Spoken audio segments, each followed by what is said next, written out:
Q news లో పనిచేయటకు senior video editors కావాలను సంప్రదించవలసిన నెంబర్లు 8688926084. రైట్గా మల్లన్న సాగర్ వైపు ఎల్లంపల్లి నీళ్లు గోదావరి జలాల ఎత్తిపోతలకు పెద్ద దిక్కుగా మారిన శ్రీపాద సాగర్ 10 రోజుల్లో మిడ్ మానేరుకు 11 టీఎంసీ లిఫ్టింగ్, అక్కడి నుంచి తాజాగా రంగనాయక సాగర్ కు త్వరలోనే మల్లన్న సాగర్ కు తరలించే ఏర్పాట్లు వరుసగా 5వ ఏడాది కూడా ఉపయోగపడని కాళేశ్వరం అయిపోయింది.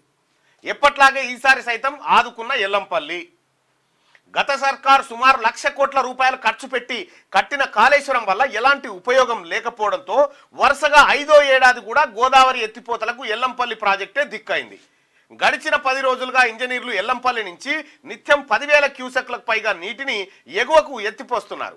ఈ క్రమంలోనే ఇప్పటికే సిరిసిల్ల జిల్లాలోని మిడ్ మానేరు జలకళ సంతరించుకోగా అక్కడి నుంచి మంగళవారం సిద్దిపేట జిల్లాలోని రంగనాయక సాగర్ రిజర్వాయర్ కు నీటి లిఫ్టింగ్ ప్రారంభించారు. త్వరలోనే మల్లన్న సాగర్ తరలించే ఏర్పాట్లు చేస్తుండగా సిద్దిపేట జిల్లా రైతుల్లో హర్షం వ్యక్తమవుతున్నది.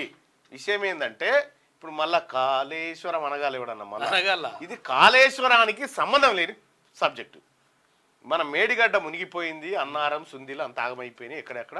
ఇక దానికి ఏం లేదు, ఏడాది మాసికం చేసుడు ఒకటే ఉన్నది, పిండం ప్రధానం అయిపోయింది. ఏడాది మాసికం ఒకటే ఉండే దాని పని అట్లా చేస్తే ఎల్లంపల్లి ఏది శ్రీపాద ఎల్లంపల్లి ప్రాజెక్ట్ ఏదైతే ఉందో ఈ ఎల్లంపల్లి ప్రాజెక్టు నిండడం ద్వారా అటు మనకి ఎస్ఆర్ఎస్పి నుంచి శ్రీరామ్ సాగర్ నుంచి వచ్చినటువంటి వాటర్ ఎల్లంపల్లిలో నింపడం ద్వారా ఎల్లంపల్లి నుంచి మనం మిడ్ మానేర్కు లిఫ్ట్ చేసుకొని ఇట్లా తీసుకొస్తున్నాము. ఇది కాళేశ్వరము కేసీఆర్ కథ కన్నడ ప్రాజెక్ట్ సంబంధమే లేదు.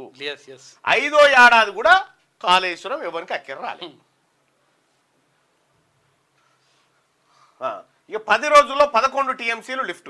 ఎల్లంపల్లి ప్రాజెక్టు కెపాసిటీ 20 టీఎంసీలు కాగా వర్షాలు వరదల వల్ల ఈ ఏడాది జూలై 28 నాటికి 17.813 టీఎంసీలకు చేరింది. అంతకు ఒక రోజు ముందు అంటే జూలై 27 నుంచే నంది పంప్ హౌస్ ద్వారా లిఫ్టింగ్ ప్రారంభించారు. రోజుకు సగటున 10,000 క్యూసెక్ల చొప్పున నీటిని నందిమేడారం గాయత్రి పంప్ హౌస్ మీదుగా శ్రీ రాజరాజేశ్వర మిడ్ మానేర్ ప్రాజెక్టుకు తరలించారు. ఈ క్రమంలో ఇప్పటి వరకు 10.92 టీఎంసీల నీటిని మిడ్ మానేర్లో ఎత్తిపోయడంతో మంగళవారం రాత్రి వరకు ప్రాజెక్టు నీటి మట్టం 16.98 టీఎంసీలకు చేరింది.